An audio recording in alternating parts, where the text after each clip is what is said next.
So we got some pretty interesting news for you guys, including the release of the English site for the MMORPG Elyon, the official release date for the JRPG Scarlet Nexus, more information on Genshin Impact Update 1.2, teasers for the next Mass Effect as well as the Dragon Age games, and a ton of record-breaking information regarding Cyberpunk 2077. Hello everyone, my name is Solomon SK for Coffee and RPGs, where we cover the latest news, trends, and updates for the MMO and RPG gaming genre.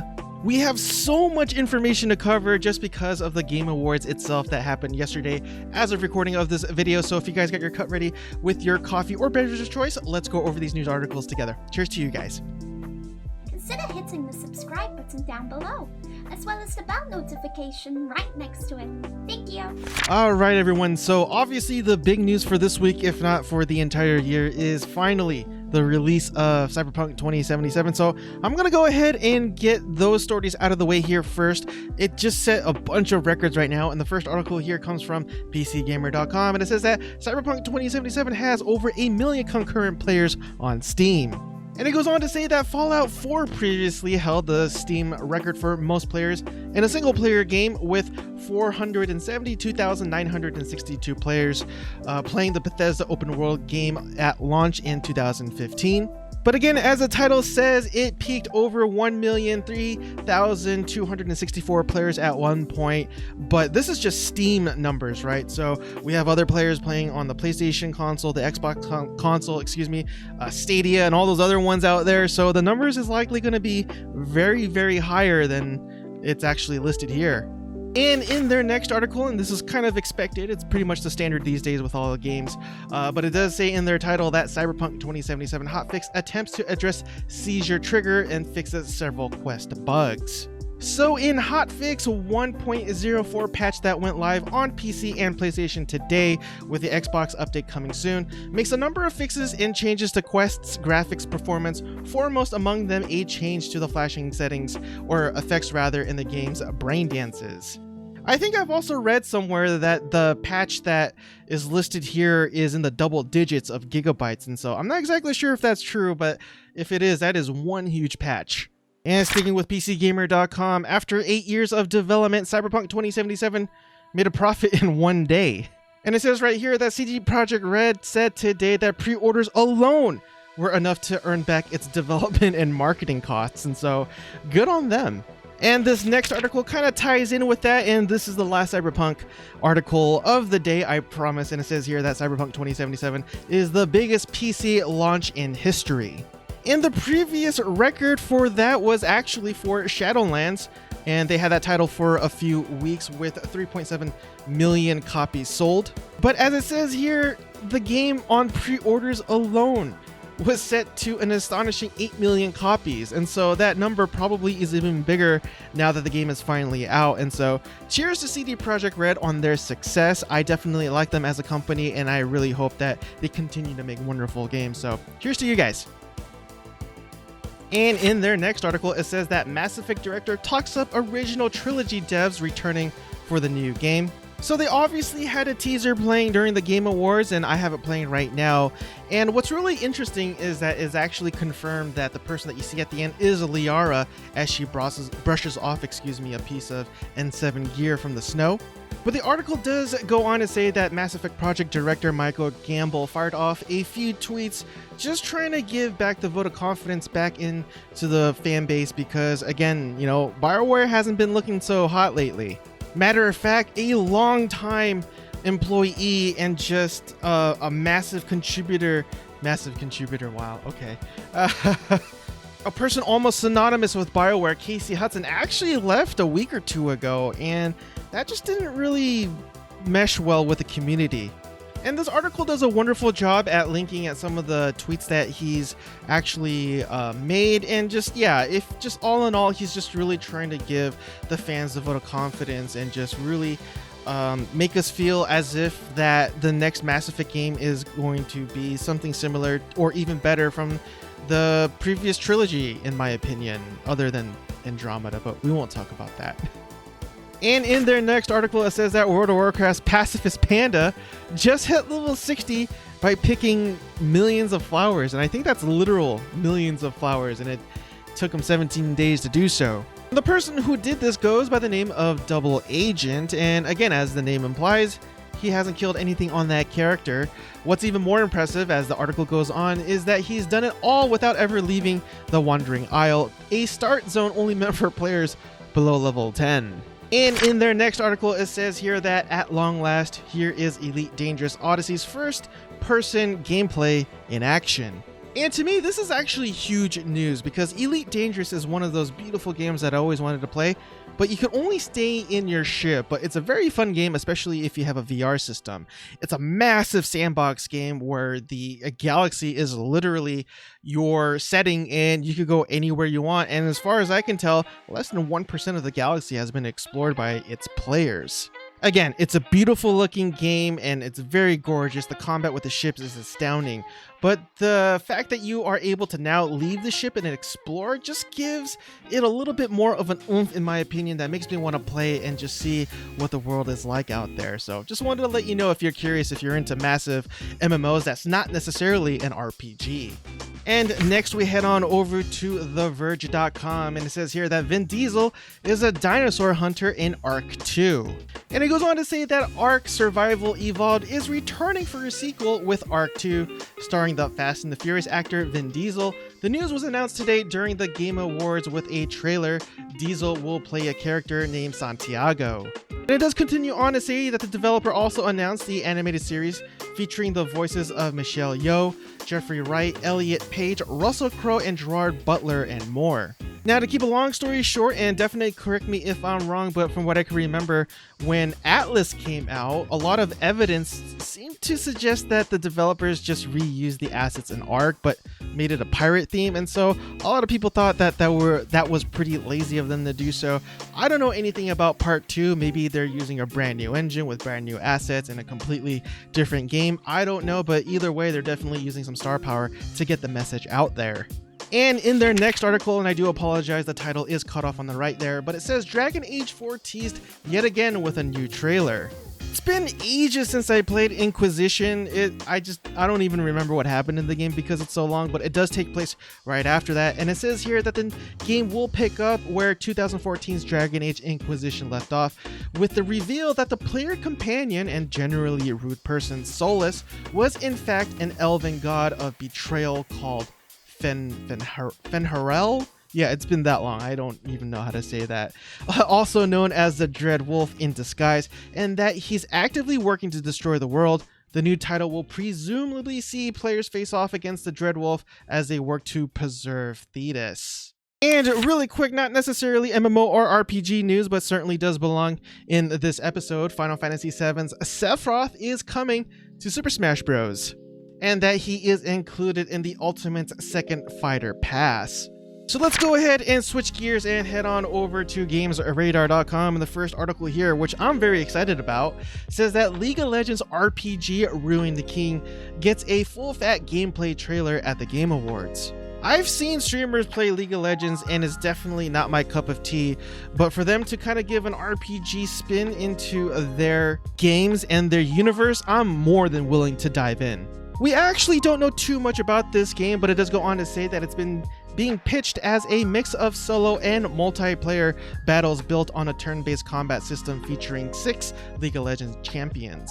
And I'm not gonna lie, if you see the way the combat is carried out, it does look very similar to Epic 7. That's kind of my point of reference when it comes to sort of turn-based strategy and combat systems. But at the end of the day, I'm very excited about this, and yeah, for somebody who's never played a Riot game, definitely want this to be something that I want to check out. And just really quick, this isn't MMO or RPG news, but I had to put this in there because I know a lot of you grew up during the 90s with the N64, and it says that Perfect Dark reboot coming from Xbox Studio The Initiative. If you played the original GoldenEye on the 64, Rareware did make another first-person shooter after that called Perfect Dark, and it was pretty cool. I have very fond memories of that game, so I just wanted to let you guys know in case you're in the same boat as I am. And in their next article, it says that Genshin Impact Update 1.2 brings new characters, a free weapon, and the first map expansion. And Genshin Impact 1.2 will be released on December 23rd, so right before Christmas. And the two new headliners for this update, one of them is called Albedo, a new Geosword character, and the other one being called Ganyu, a half-human and half-Adepti or Adepti cryobow user. And it goes on to say that the Dragon Spine will be the stage for a big new event called the Chalk Prince and the Dragon. Like the Unreconciled Stars event in Update 1.1, this will award players with a Crown of Insight used to max out a character's talents. It also comes with a new 4-star sword called Festering Desire, which... Man, that is one brutal trailer down here. Anyways, but yeah, sorry. The new 4-star sword is called Festering Desire, which can be refined to 5 grade through the event. Sorry, I got one more Cyberpunk news, but not really. But anyways, it says here that Cyberpunk 2077 car now available for free in Forza Horizon. I love cross-promotional stuff like this. I'm just such a sucker for these type of gimmicks, but there you have it. And next, let's head on over to Gematsu.com for a few articles, and it says here for their first one, Scarlet Nexus launches in summer of 2021. And it will be released for the PlayStation 5, Xbox Series S or X, the PlayStation 4, Xbox One, and the PC as well.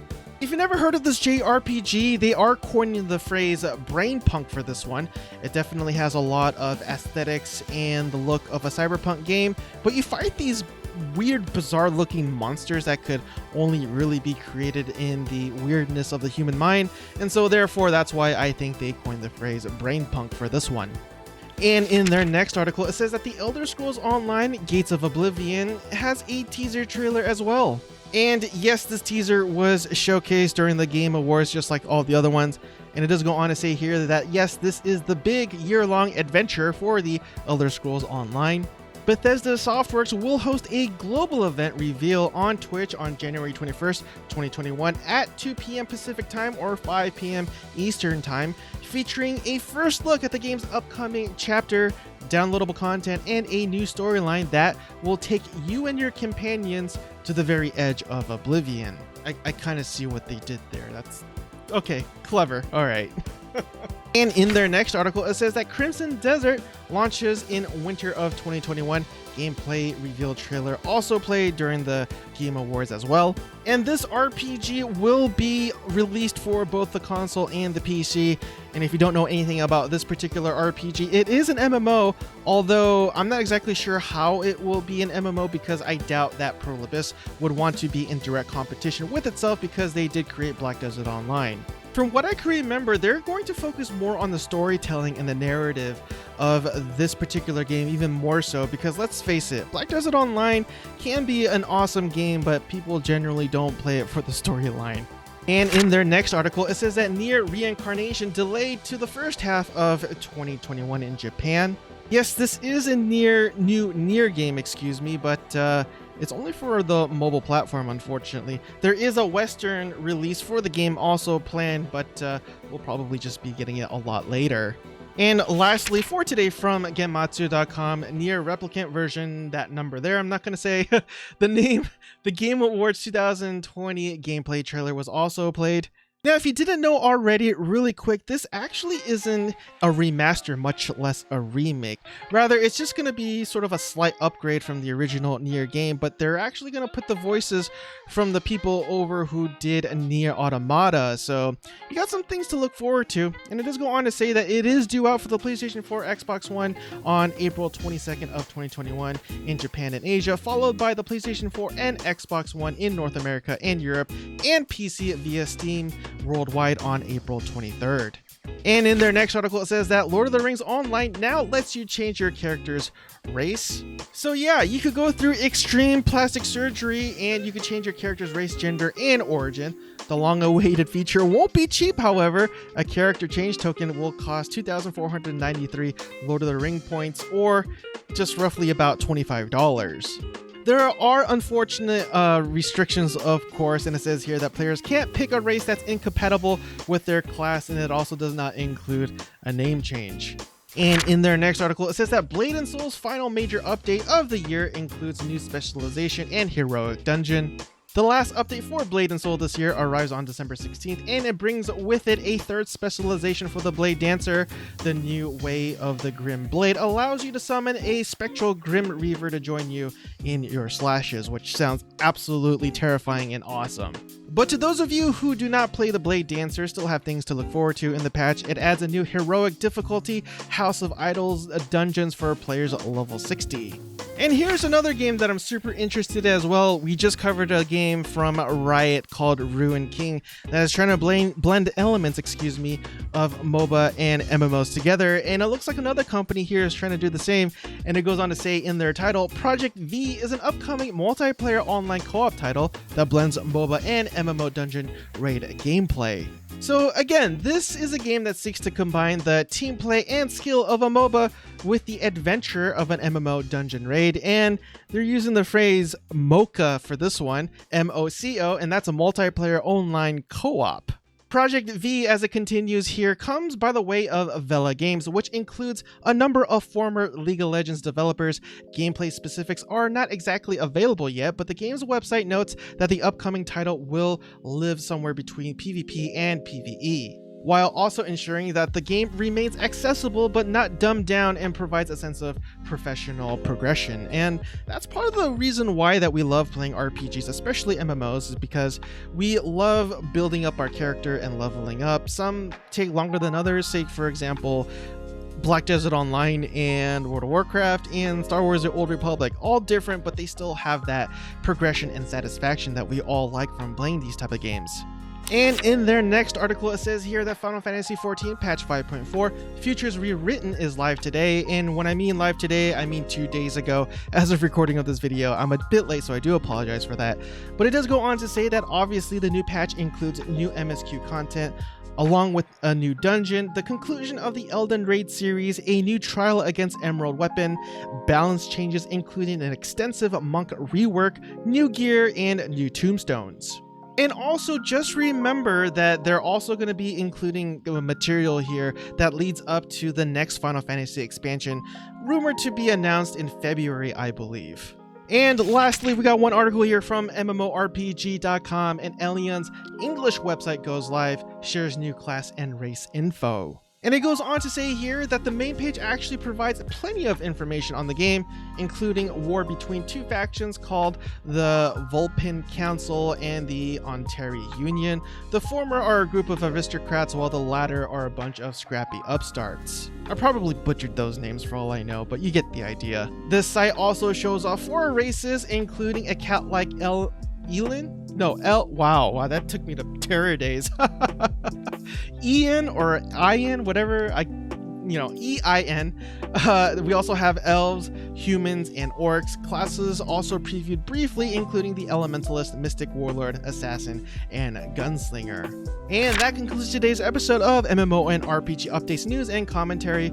I really do appreciate it if you made it with me so far, and if you feel as though I have earned your subscription, please consider hitting the subscribe button down below, as well as the bell notification icon right next to it. I would greatly appreciate that.